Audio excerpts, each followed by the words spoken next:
Okay, here's the problem I ran into. I reset my computer and wiped everything out, and I think this Microsoft Visual C++ got wiped out. And what happened, and I'll get that to you here. Well, what happened was, I think it kept asking for this MSVCP file, DLL, or whatever, something like that. But anyway, it was a .dll file. And although the Carbide drawing program would load, the Carbide Motion wouldn't load. It just needed this file. So I did go on the forum, and I got some help right away. A guy told me, you know, got to load this thing and direct me to a site. It wasn't really the right site, but I found the site that would load it in, and then I was able to go. But the next big problem was with this software. The manual shows this window when you're supposed to set up the machine, and it's obviously a black screen. And the problem was that when I got this Carbide Motion 5, this screen wasn't there. So it told a couple of things. I sort of glazed over it and had fits trying to get this thing to run. I got on the forum and I talking to about 3 or 4 guys, and they give me all kind of suggestions, and I finally figured out what I had done wrong was I didn't call this thing a Z plus lead screw under the configuration. There was about 4 things. I'll show that to you.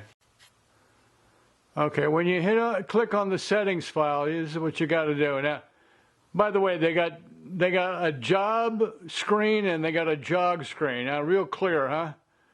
A great terminology. But anyway, here you get this menu. It says machine settings, and they give this stuff up here. And unless these are like 50, it won't run. But they'll tell you got to put at least 50 millimeters in here. And I just clicked over here and put load defaults, and I got this. I don't know, these numbers seem awful big, but it's probably not a problem. Then you come down here, it says automatic speed control. I don't know, I don't have that, I don't think. And then it's location, who the hell knows, and then units, they want it in millimeter, although you can stick it in inches. Now here was the problem. It says send configuration data, and now it says select machine type. Okay, this is a Shapeoko Z plus. Now I didn't notice that it said it was a Z plus, but they got these 4 things. So I know I don't have a Shapeoko Pro. I know I don't have a belt drive. But there was a couple more. I don't know where they went to, but there was one that said something about a screwdriver or something like that. Anyway, this is what you want. You want this Z plus. Hit OK. And OK, it's going to save that.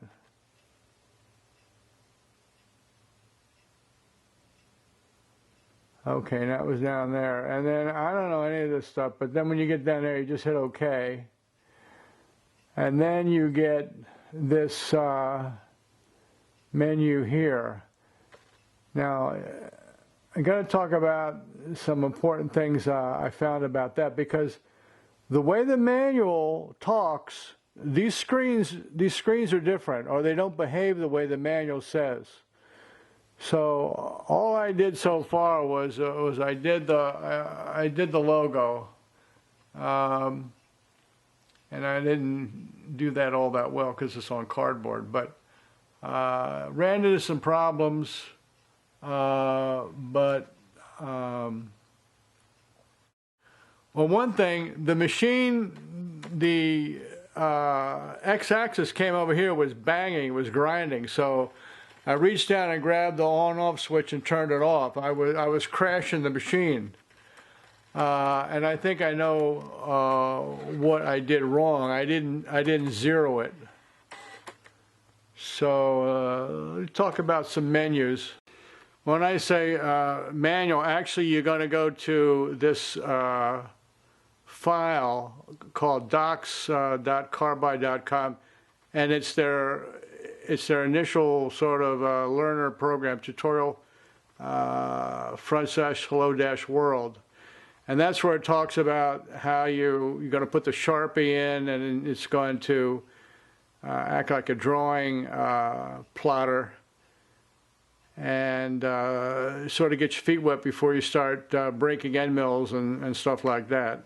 Okay, you have to initialize the machine, and basically that's going to tell the machine, you know, like any mill, it's got to know where X, Y, and Z zero is. So it's going to move to the home position, and they show you this screen. I'll show you what the screen actually looks like. It actually looks like that. And here's Initialize up here.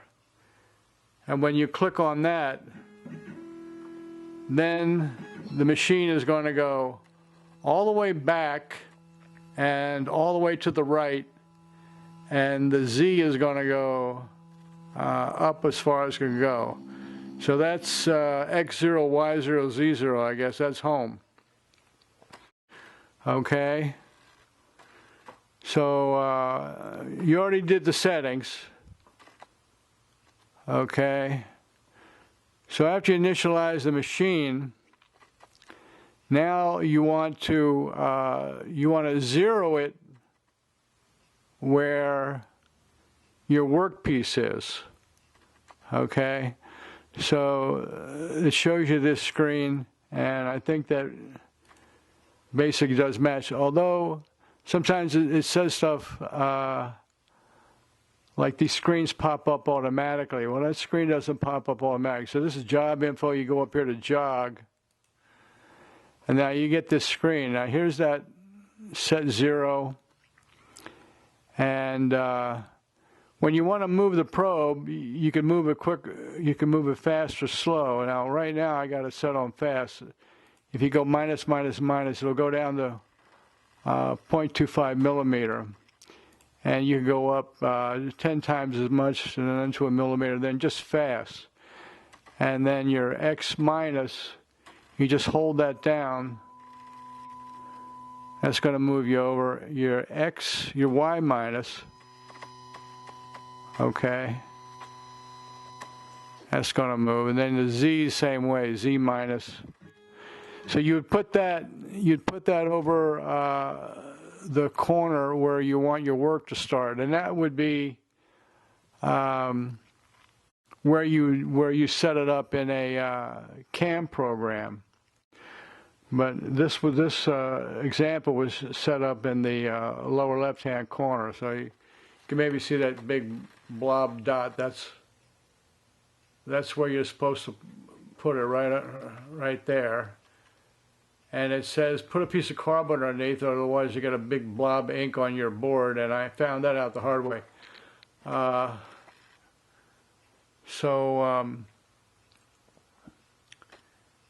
Once you get that set up, next thing you're going to do is set 0 for that. I basically have it in position now, so I'm just going to put the cursor on Z minus and put that down, and at that point you could change the increment from fast to slower, like 1 millimeter, and then you could get down and make it even slower here.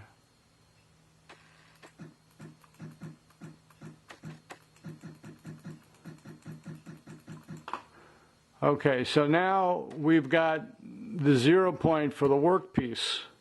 Okay, they call it the job. All right, so we got it where we want. So now you hit set 0, and this screen flies up. Okay. And the next thing you want to do is click this, clear all offsets. I don't know what it means, but anyway, you click it, and then you hit 0 all. And that'll set everything to 0. Then you hit done, and it'll bring you back to the jog screen. The next thing you want to do is to download that file. And once you download it, you click on it, and it's a zip file. Apparently, it'll unzip automatically. And there's 2 files there. You want the one ending in NC. That's the G-code file with the descripted .nc. And at that point, you could come up and you want to load the file.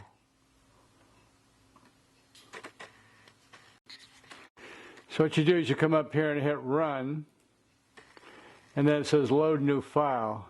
And apparently I must have wiped this out. This is there's no file loaded. So I'll load the file here, and that's box logo NC.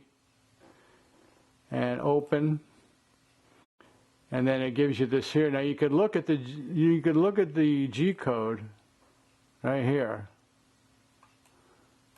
okay, by hitting view and hit start job, and then it'll tell you something about feed rate. Whatever, hit start. Now, for some reason, it says tool change required. Please insert tool 1. Yeah, I hit resume. And then I have to hit resume again. And now we're off.